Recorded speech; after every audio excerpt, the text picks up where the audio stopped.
let's talk about football. This year's FIFA Women's World Cup 2019 has reached the round of 16. Teams from 6 continents entered the knockout stage of the summer football feast in France, but the field is narrowing quickly. How has the tournament been going so far, and why we are seeing unequal development in football for women and men? And how is China approaching the development of its football dream? Joining me today for this discussion in Beijing about football are Yan Qiang, founder of Score Sports, Carolina Schaap, general manager for China at Football Innovation Group, who is agent for the captain of the Poland national team, Robert Lewandowski, and Paul Dong, co-founder and CEO of EI China Limited. That's our topic. This is a dialogue. I'm Yang Rui.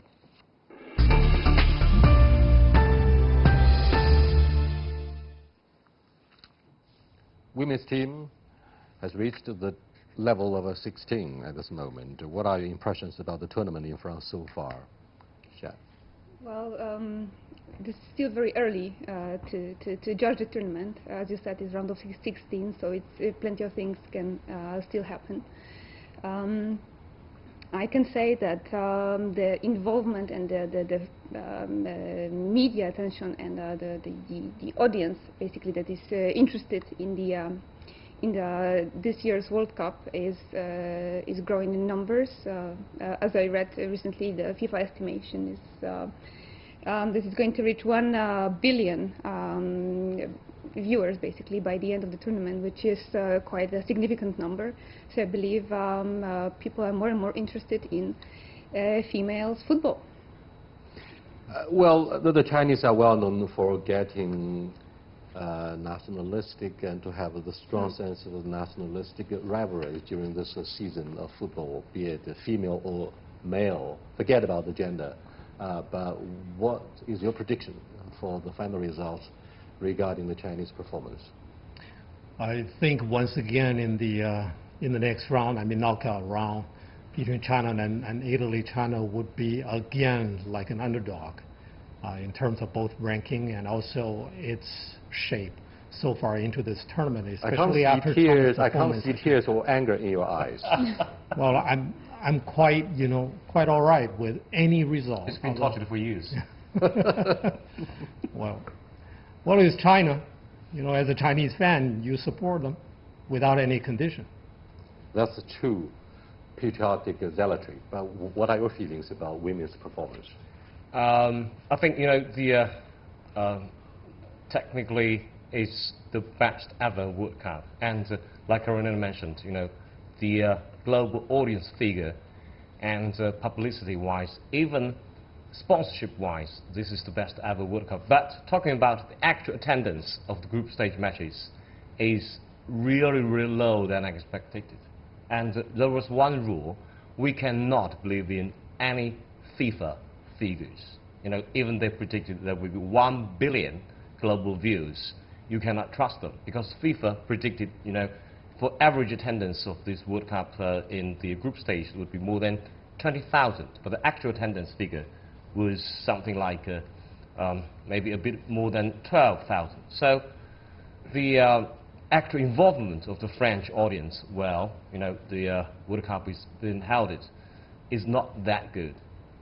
It could be a midsummer nightmare for Chinese audiences. However, the football does provide audiences with good reason for having beer together in a club, in Sanlitun or whatever. But fried chicken. But which team is the most promising? The United States has been at the top level for years, but which team is the most likely to lift the trophy? Carolina? I would say, myself being very passionate for sports, and since Polish team is not playing in the World Cup, I am rooting for China. Maybe as I say, we Chinese, having some issues with tactics, a little bit sometimes with technique, but in terms of the heart, I believe Chinese are going to leave the trophy. Can I be optimistic? That's a pretty sad message for President Trump, who's playing golf at this moment. Those guys want to see the decline, endless decline of China in whatever aspects. But Paul, to be more serious and honest, which team would attract your attention most at this moment, be it a champion, the runner-up? You mean other than China? Of course I follow China. And unless they come to a sudden stop in a certain stage. But among the other teams, I just guess that maybe the European teams, not among the traditional powers, because only 2 European teams have ever won the World Cup before. Germany twice and Norway once. And of course the United States are the defending champions, but they will have an unprecedented tough time defending their championship, because you see the powers, traditional powers with very rich football culture on the European continent are all of a sudden awakening, and they are threatening to take the title, including the host France. And England has a very strong team, and Spain showed their power when dominating the game against China. And so we have a lot of imagination room for the European teams to claim a trophy and deny the Americans a defense of their title. Yan Qiang, do you believe Paul is a user of a Huawei or iPhone, giving his simple and pure feeling for the Chinese national team? He used 2 phones. Just in so case. He jumps between different systems. Ren Zhengfei himself said that some members of his family use iPhone. Huawei is my dream phone. That means I haven't got a Huawei yet. He wants to get one free. No, he's dreaming.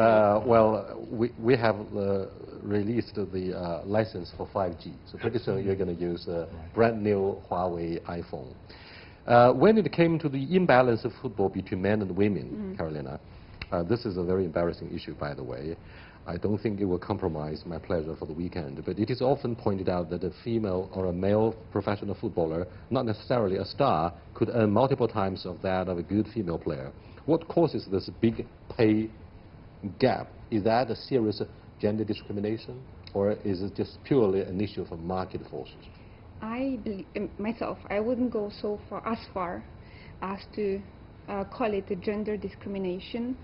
I would rather point out that there is 60 years, exactly 61 years, in terms of the time whenever the very first World Cup for men was held, which is 1930 in Uruguay, and the very first official World Cup for female, which is 1991 in China. In Guangzhou, yeah, I was there. Right. So we have to have this in mind. I believe this is my point of view, that 60 years, it's quite a long time in terms of making the industry more mature and so visible and noticed by international audience.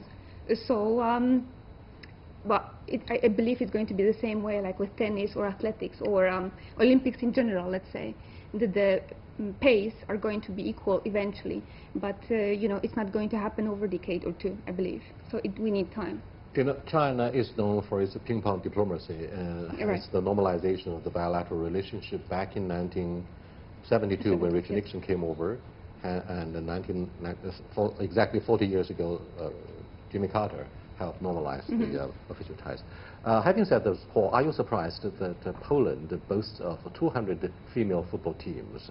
And don't you think this has seriously put China to shame? What are the fundamental reasons, from your perspective, for Poland to boast of such a robust performance based on the scale of its female participation? I have to acknowledge it was my first time to hear that Poland has such a startling number of teams for women to play in competitive approaches, while China has less than a dozen teams playing in their own league, and that will make China so jealous about. But when you look at yourself, you have your own circumstances, you have your own history or path of development, and you besides being jealous, and you have to do something based on your own situation instead of dreaming all the time. Of course, but don't forget that Poland isn't lucky enough to be playing in Asia. So they need to compete against the even stronger teams in their own continent. So that's why Poland failed to advance into this World Cup final stage. But China did for the 7th time in 8 editions. So China still benefited from the relatively lucky position of being in Asia, and at the same time among the earliest nations to develop women's football, compared with some of the European teams, although far behind America. America is the most developed land for girls soccer. That's correct. For so many years. 1.6 million girls playing soccer in America and Canada. We have no reasons to be worried about the faith of women football players in Poland, where population of Catholic believers is put at 90%.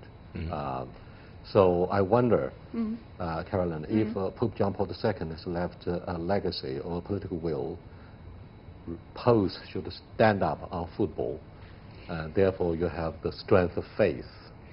Well, our Pope John Paul II was very, very huge admirer and supporter of sport of any kind. He himself loves skiing, just by the way. So I suppose he, if he was still alive and with us, he would be strongly believing in us and supporting. That's for sure. Excellent. So, Yan Jiang, let's look at the commercial reasons for the lackluster performance of women football teams. How come a male footballer could earn an astronomical figure of salary that has seriously put women in the same profession to shame? I think it's more a market-oriented result. Just as Caroline mentioned, the first males World Cup happened 1930 in Uruguay, and the first women's World Cup happened in China in 1991. So there was a 61-year gap between these two disciplines' development. And talking about the market revenue, talking about broadcasting revenue, the actual game goals, the tendencies, and also about the investments. There is a huge gap between these two disciplines. Therefore, it cannot demand that all female players will get the same pay, similar pay, just for the moment. It will take some time. I think in the end, maybe in 30 or 50 years' time, I think the pay will be equal to a certain extent. That's pretty optimistic. Paul, on the other hand, Asian teams seem to be falling further behind in recent years. Some would say that it is due to the fact that the women's game is becoming more physical and strength-based than before. And for Asian teams, especially teams from East Asia, this more physical game is not to their advantage. I'm not talking about gender discrimination, but do you think we stand no chance because the game is getting so nasty physically? I really cannot agree to that point, because it's still too early and premature to predict that Japan will not advance into the semifinals or even the final, even at this stage, because Japan won the World Cup once, and it just failed narrowly to defend its title last time. Just 4 years ago, Japan was the runners-up, losing to the eventual champion, the United States, in the final. So it's still too early, although despite the poor performance by South Korea in the group stage, and China is no longer as strong as they were back in the 1990s, but it's still premature to say that Asian female players are physically inferior to European, American, or even Australian players, although Australia representing Asia or Oceania at this time. They are in the AFC. So, I think for the time being, women's football is in a mixture of playing more physical and more tactical in this stage, that pretty diverse in terms of style. So I still believe that Asian players and Asian teams have their own opportunities to play, as strong as they used to. Caroline, do you agree? I pretty much agree, yes. I would like to add maybe just one sentence. You could maybe compare it a little bit to tennis. Well, I have a tennis background, so it's a little bit easier for me to maybe refer. Like we have a Polish tennis player who just retired recently, Agnieszka Radwańska, and she is a very tiny female, not very tall, very very tiny, I would say. Radwańska. Radwańska, and her strongest, her biggest advantage was that she was extremely good in terms of tactic and technique. So I would say, going back to football, that in terms of Chinese football players, and for them being also relatively, not of huge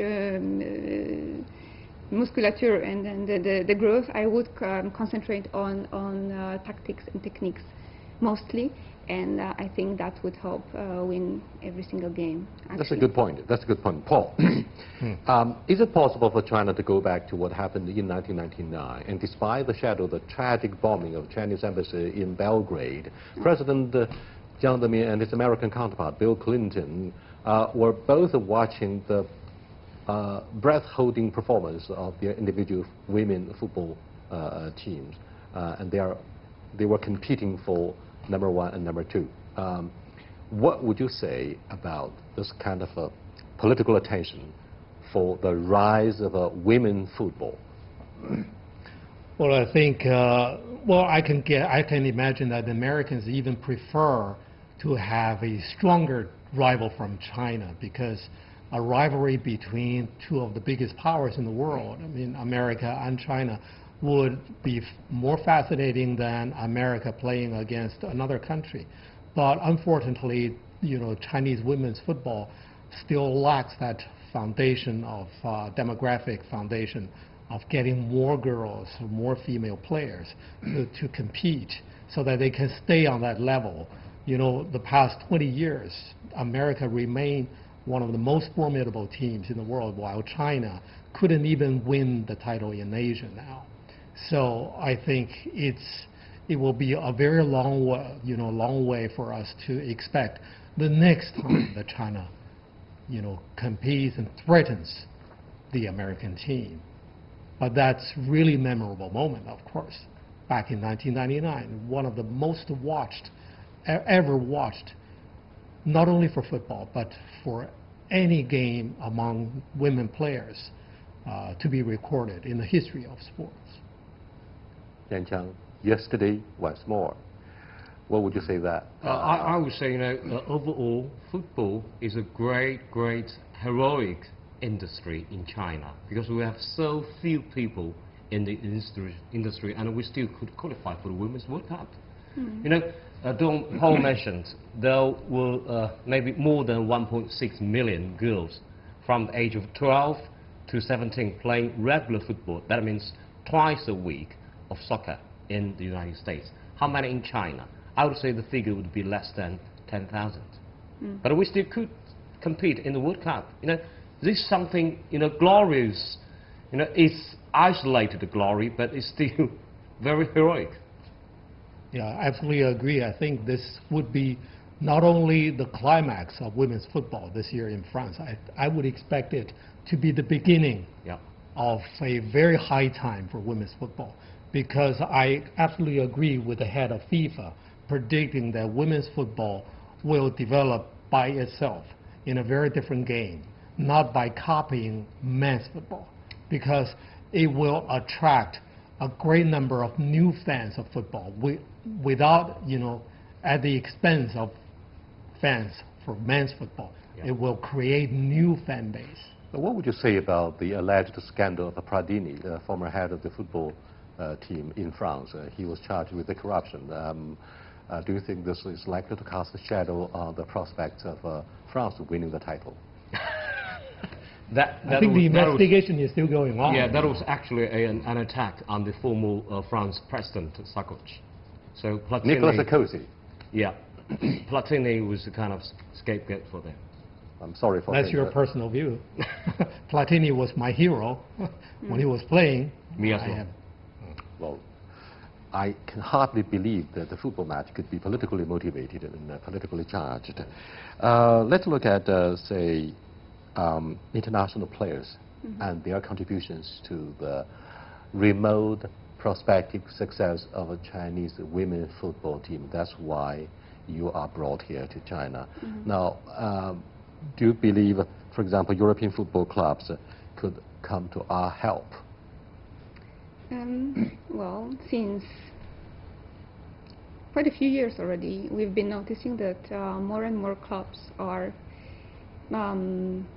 arriving here in Asia, either to promote themselves, to meet with their fans, local Chinese fans, or even to play against, as Bayern was about to come, Bayern Munich, end of May, to play against Chinese national team. It didn't eventually happen, but there are many examples of that kind. I personally think that this is a quite optimistic and positive thing, because simply not specifically concentrating on female or male football. I think promoting football itself, which means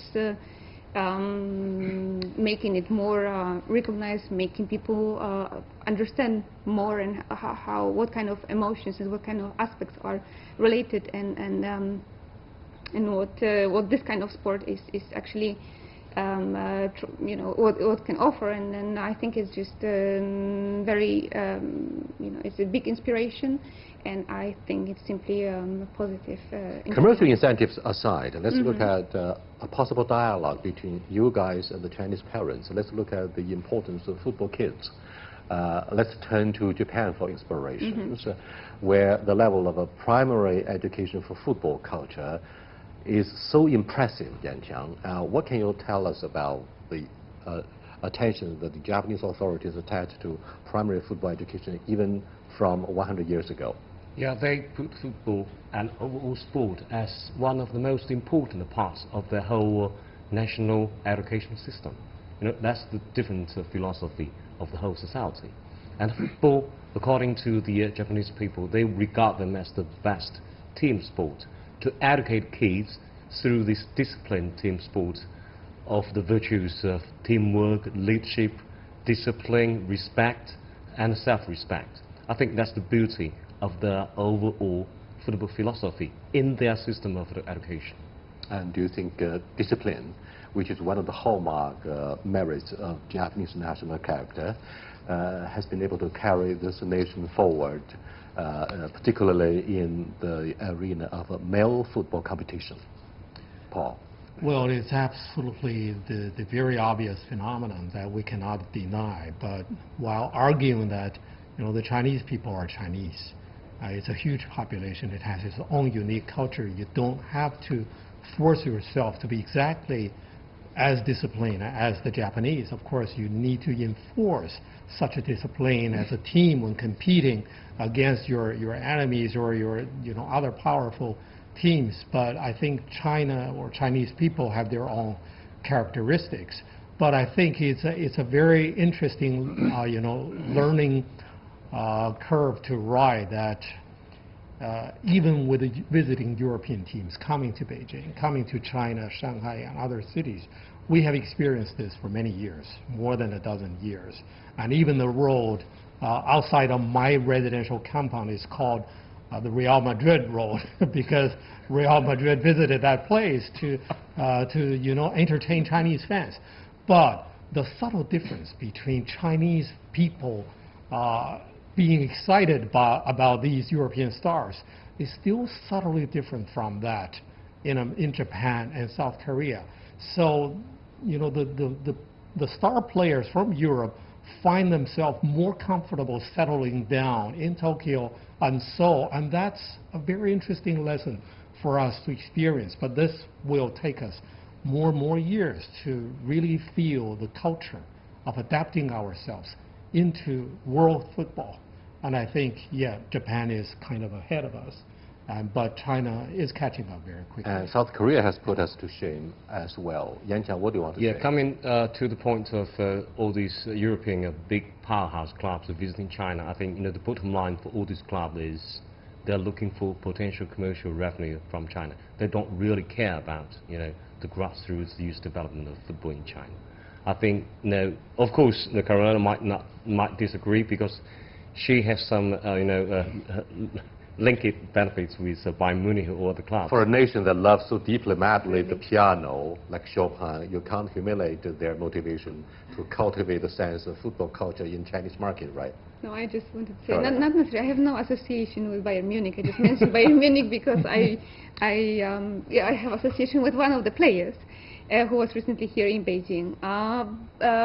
But what I also concentrate at my, as you mentioned, as my another aspect of what I do, basically professionally, on youth development. And I know that there are quite a few football clubs.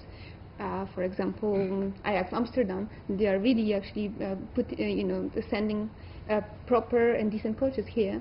Ajax is working, cooperating with Guangzhou Fuli. Rich and Fusion, yes. Right, club, yeah. and they are really trying to make a difference. So it's not necessarily that not all the clubs. There are no European clubs. I mean, you know, most of the European clubs, they don't really care about that. Obviously, partially it's commercial, which is kind of a obvious thing. But there are some of them that are really trying to help us all. Let's look at the sources of petty pleasures.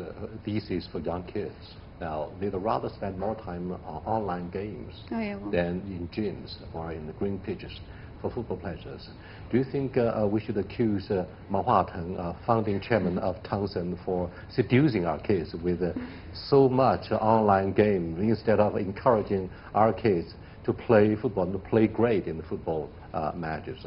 What do you think of this possibility that the young men in China, as many of them young people, younger generation in other parts of the world, are getting weaker and weaker because of their time on online games? There's one thing I think, you know, Ma Huateng could do is to donate the majority of his income from all these online games to youth development of all kinds of sports, you know, to give all our kids more opportunities and time to get close to sports activity, outdoor physical activity. Can I collect your signature for a collective open letter for Ma Huateng, who should send a letter to President Xi Jinping? I think we can get a full autograph here. Loves deeply the education of kids for football love, right? Yeah. This is perhaps the silver lining of China's physical activities. Yes, physical. On the pitch, outdoor. Yeah. And in fact, the President Xi Jinping echoes the concerns of our late senior leader Deng Xiaoping, who said, 足球应该从娃娃抓起, right? Football education should start from primary education. Very fair point, yes. Exactly, that's the point. Finally, can I have a punchline from each of you about the future of women's football performance? Yan Jiang. I hope France 2019 would be reborn of female football in China.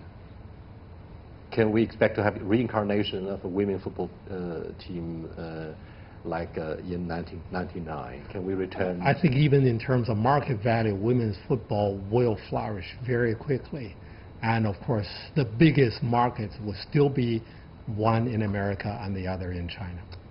I agree, but I also believe that people are getting there in terms of understanding of the necessity of youth development and investing in youth. And then once those generations are going to go forward, I'm very positive, actually. In fact, I feel so delighted and released when you say something so nice as the silver lining in the darkest clouds. Thank you for watching. I'll see you next time. Goodbye.